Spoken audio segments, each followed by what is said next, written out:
look at making some objects that aren't in the standard objects creation menu by combining other objects together. And so we'll look at those kind of like basic first steps in polygonal modelling and construction.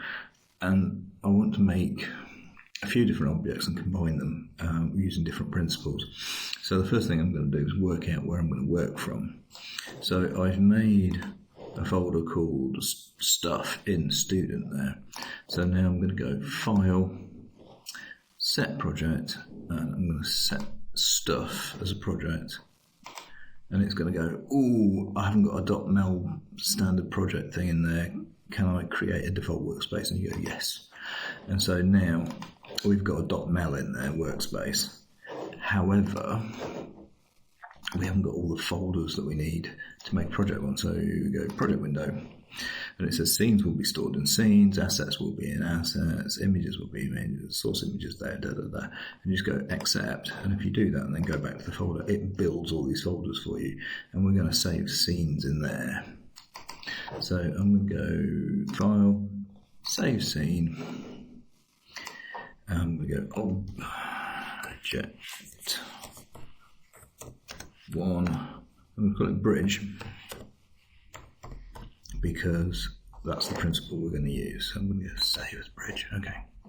So I'm going to go make a cube, and then go into its inputs here in the channel box, and go make it bigger. So I'm going to go height, width, depth. I'm going to select all those and go 2, and so that's going to make it bigger. And because it's now bigger and in the middle, if I move it 1 unit, it'll sit on the floor, which is lovely. F here. Okay, and focus on that. And then also subdivisions, width, heights, and depth. I'm just going to go to 4. So now, if I hit 3, it'll smooth, and I'll keep a kind of nice smooth box. And so that's kind of where I want to go with that. So I want to add something to it. I'm going to add a cylinder to it. So I'm going to come up here, make a cylinder, and go, right, I need to stick these two things together. I want to stick it in the middle here. So let's go and have a look at those. Face, that's 1. Hold the Shift key to add to selection. And so we've just got those 4 faces there, and I can go here, circularize, because I want to join a round object to it. And so I'm going to do that, and now I can see that I've got 1, 2, 3, 4, 5, 6, 7, 8 edges around it. So if I hit delete, right click and go to edge mode, I can go click those, and up in this poly menu here, it says edges, I've got 8 selected. So now I know that this cylinder, I want to have 8 sides around, so it's a subdivision axis. I'm going to go to 8. Subdivision caps, I don't want those triangles, so I'm going to go to 0. There we go. Radius wants to be smaller, obviously, so 0.55, something like that. In fact, you can see whether it's the right radius or not. You can go at the top and go F, and you can see that. You can drag it up and down if you want, so you could do that, but it's a bit, there you go, 0.57, yeah, it's close enough. Something like that, you know. And so subdivision height, let's go for 3. When you smooth it, it'll just make it say in the cylinder shape. We need to have a hole in the bottom, so I'm going to go here and go face, delete that, which is just the delete key. So if we now go to object mode, you get this one, just move it a little bit closer. So if we have a look in the outline of what's in the scene, that's polycube 1, that's polycylinder 1. Each one's got a little bit of history to it. It's got a place in the world where we've moved it around. So let's see what happens if we try and put them together. So at the moment, we can't bridge that gap because they are 2 separate objects. You can only bridge the same object together. So I'm going to have to select the cube, shift select the cylinder, and then combine them into a single object. So we go there. So now they're the same objects. And see, now we've got polycube 2 here. But we've got polycube 1 and polycylinder 1, and we've got in the history of this thing, both the cube and the cylinder there in its history. If I go here and go delete by type history, Maya forgets about the cylinder and the cube and leaves us just with that final object. So that's how we tidy it up to make sure that Maya's not evaluating its entire construction history while we're trying to do something. And before bridging, it's always a good idea to sort of clear that out. So I'm going to go Q, which is just select. And I'm going to right click and go to edge mode. Double click on the edge of that hole, hold the shift key, double click on the edge of that object, hole, and then go bridge. And that will put that in there. Now if I go 3, we do that, but we get a little bit of a curve there. If we want to tighten that up a little bit, we can put another edge loop in there. This is the multi-cut tool. It's a little scalpel and dots. If I come there, it'll allow me to cut edges anywhere, but if I get to the control key and hold that down, it will predict an edge loop around the object, so I can do that. And now when I go 3, it's very tight, that little corner there, which is good. Okay, so we've now combined 2 objects. If I want to add something different to the top, I can come here and go face, turn that into a hole, and then maybe make a sphere. But because I want quads, I'm going to get a cube, hit W and go up, and then go mesh, smooth, do that. Division levels 2, apply, and I get that cheap little thing there. So that's like what happens when you hit 1, 3. It's smoothed it, but it's actually baked the new polygons into the object. So if we go there and kind of go, how am I going to dock it? Well, I know I need 8 edges again, so I've got 4 polygons down here. So I can go face, and get that one, shift that one, shift that one, shift that one. I'm going to dock it to a cylinder which is round, so I'm going to circularize that. And that gives me a circle space, and I can go delete, and that gives me a hole that I can dock to that hole. So again, object mode, let's make them about the right size. So if we go R, and make this bigger until that kind of lines up. Let's just see if I bring it a bit closer. You can see, oh, is that a bit small? It's a fraction small, so make it just, oh, is it not lined up? Oh, it isn't lined up. Okay. And see a bit bigger, there we go. So now we've got to make them the same object. Select the original object, shift select the sphere, and go combine. And again, we've got multiple objects in the history saying I have to remember these things to make this new object, but we can go delete by type history, and that tidies those other objects away. We can right click, go edge, double click on the edge of that hole, hold the shift key, double click on the edge of that hole, and then go bridge. And then we've got, again, a nice tidy connection, a little bit smeary around there. So if we go 1, if they're a bit too tight, we can always pull that second edge loop here, go control, stick it there. And again, when we hit 3, you can see that that's nice and tidy now. Okay, so I've now bridged together 3 objects to make a new object, and I think we're going to leave that principle there. So I'm going to go here where it says Polycube 4. I'm going to double click, and I'm going to call it Bridged Ormond Object. There we go, Bridged Object. Okay, and so it's got nothing in there. It's got a bit of history to it. I'm going to clear out the history to make it tidy. And I'm going to go File, Save Scene. Okay, because we'd already saved it, it's called Object 1 Bridge. Okay, right, so now I can go File, New Scene. And I'm going, what are we going to make this time? I'm going to use Extrude to make an object this time. So I'm going to start with a cylinder. It's at 20 rounds, so I'm going to take that down to 12.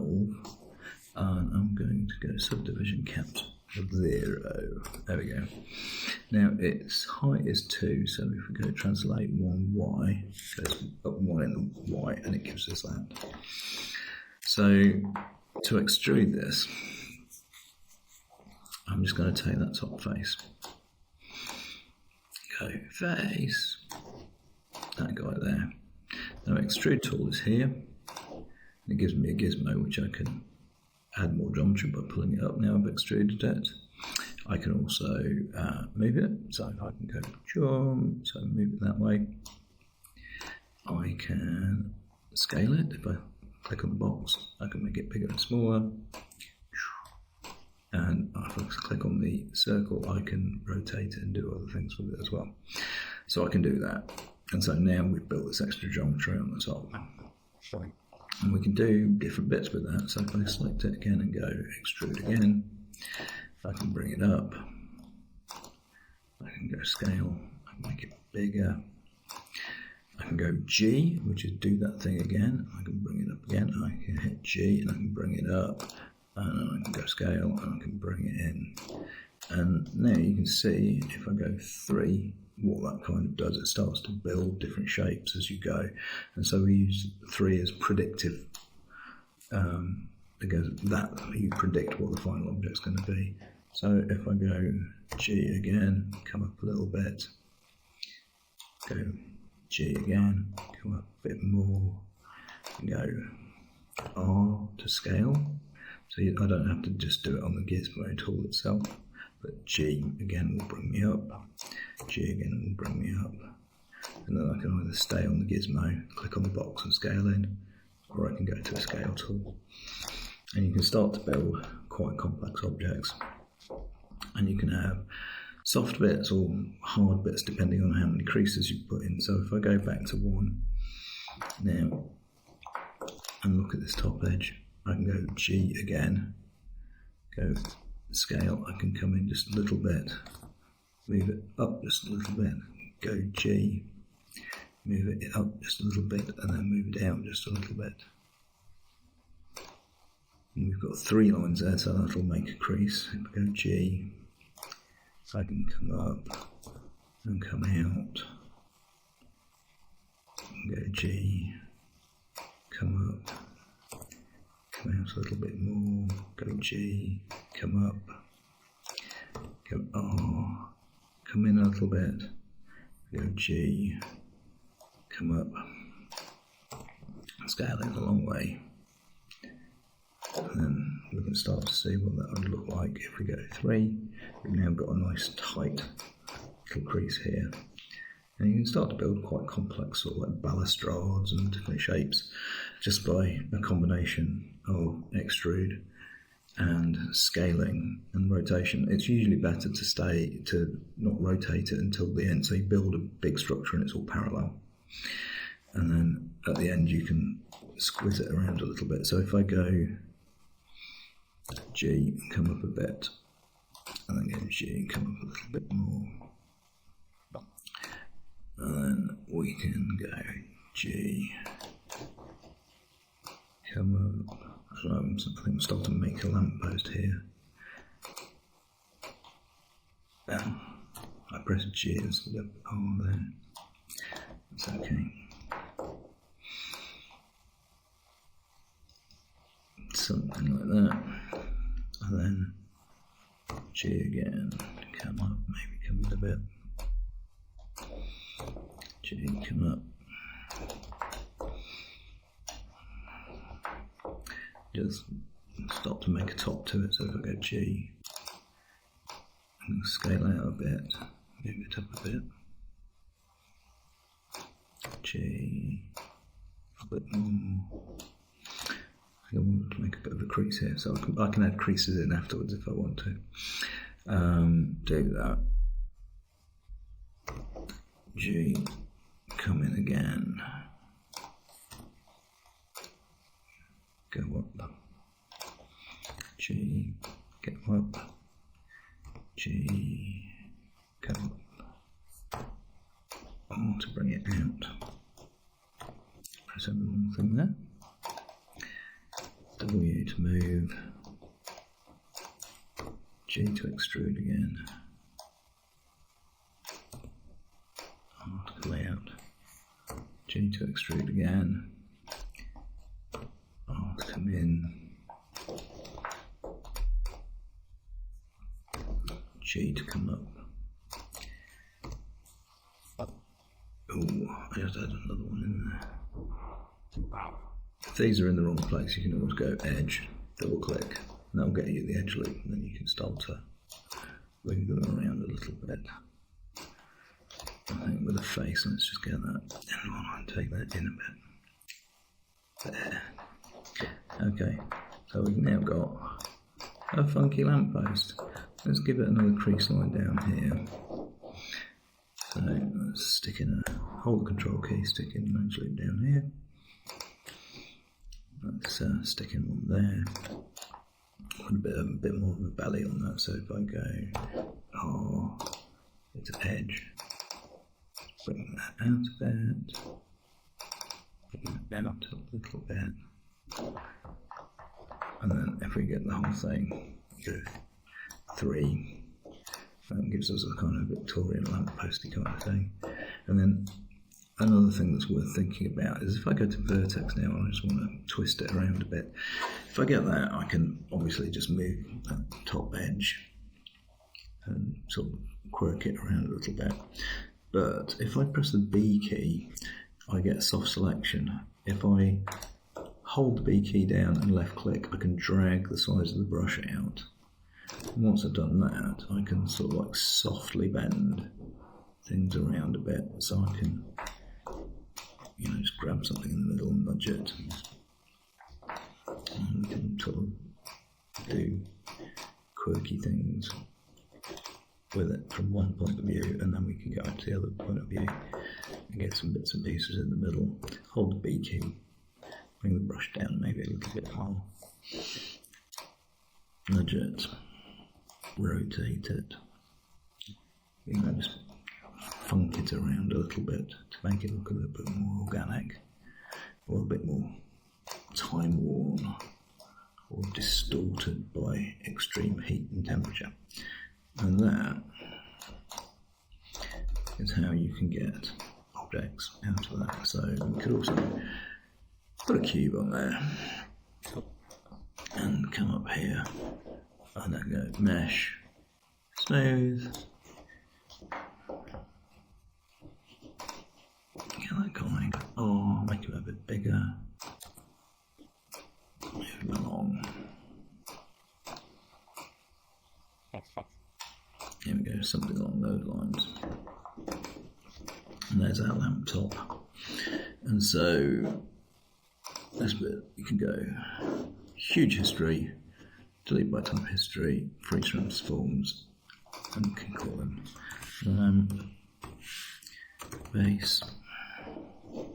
That one we can go and go lamp, bulb, and again, let's freeze transforms and delete by type history, and then that's our lamp. So that's been done through extrusion, so we can go file, save scene as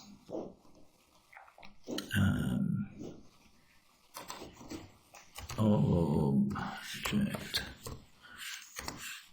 to extrude. Okay. Save. So now if we go in our project folder, we've got go into scenes, we can see we've got object 1 bridge, object 2 extrude. So now we can do this thing where we go file, new scene. So this is how the studios work. If your modeler has modelled something and the person that's putting the scenes together and doing the lighting on the texturing, all the animation kind of goes, right, I need those objects. What we can do now is going to go, well, right, I'm going to put in a floor plate, go R, make it a bit bigger. There we go. Freeze transforms. And go. Object one is floor. Awesome. And now we can go, oh, but I want those objects in that I had. So you can come in here and go reference, create reference, and it'll go into your scenes folder. And you go, I want object 1 bridge reference. So we've got that object now, which is lovely. And we can kind of go, oh, cool, I want W, UW, come over here. And I'll spin it around. So there's my first object. And then I can go, cool, I want the other thing. So you have to have nothing selected. Reference, create a reference. Let's have the extrude object in here.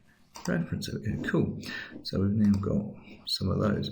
So I can either alter that and then copy it if I want to. I can bring different versions on it. So I can go reference, create reference, bring object 1 in again.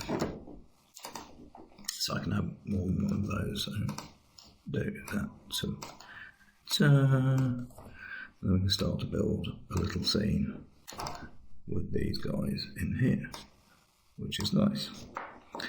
Let's make that guy a bit bigger. So let's make that 20 times bigger. And then freeze transform's cool. So there we go. That's kind of cool. And if we render that now, we'll go Arnold, render. And as you can see, we get a black thing because there's no lights in there. So if we put a point light in there, I'm going to the rendering bit there and go, give me a point light, move it outside the object. We put it over here. Let's go for a bit of 3-point lighting. We're still not getting anything now until we go to its attribute editor and say be a lot brighter. So if I go be 200, I get that, which is quite nice. And so let's make it 300.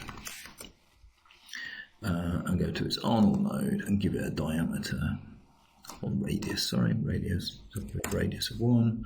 I'll soften the shadows off a little bit. And where it samples is 1, I'm going to make sample 3. There we go, cool. And that should make it a bit tidier and nicer. So if I come out and I've got that over here, I can then go, so we're looking at it from over here somewhere. So if I go Control D, which duplicates that light, and put the other light over here somewhere, and I can go Control D, and I can get the final light just over the lamp. I'm not going to put it in the lamp at the moment because that takes a little bit more discussion. So we're going to do that. And so now we're going to go Arnold, render, and see what that looks like. We're just in the area of things. If you want to know exactly what's going to render,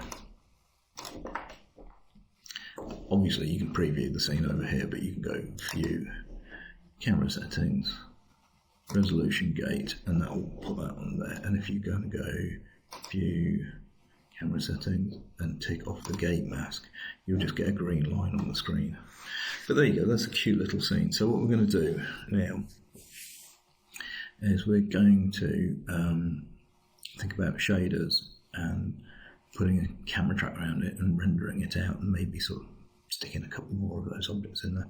So in the next one we'll look at lighting and rendering a turnaround. Okay, so going forward, File, Save Scene As. I'm going to save this scene as combined scene, and go Save As. And so this one relies on the other ones being referenced in. So if you give somebody this scene and they open it without those other files, they won't see anything. So what you have to do now is zip that whole project folder up and give somebody the whole project folder, and they'll be able to access any element of it, both combined or separate. And that's a good way of working with it. So, okay, that's how you go. And then you can see now, if we go into the project folder, we're in the scenes file, we've got the combined scene, object 1 and object 2. And in the actual scene, we're using object 1 twice. Later, we might use a couple more of them. Okay, so there we go. That's how to reference in objects and use Extrude to make objects. So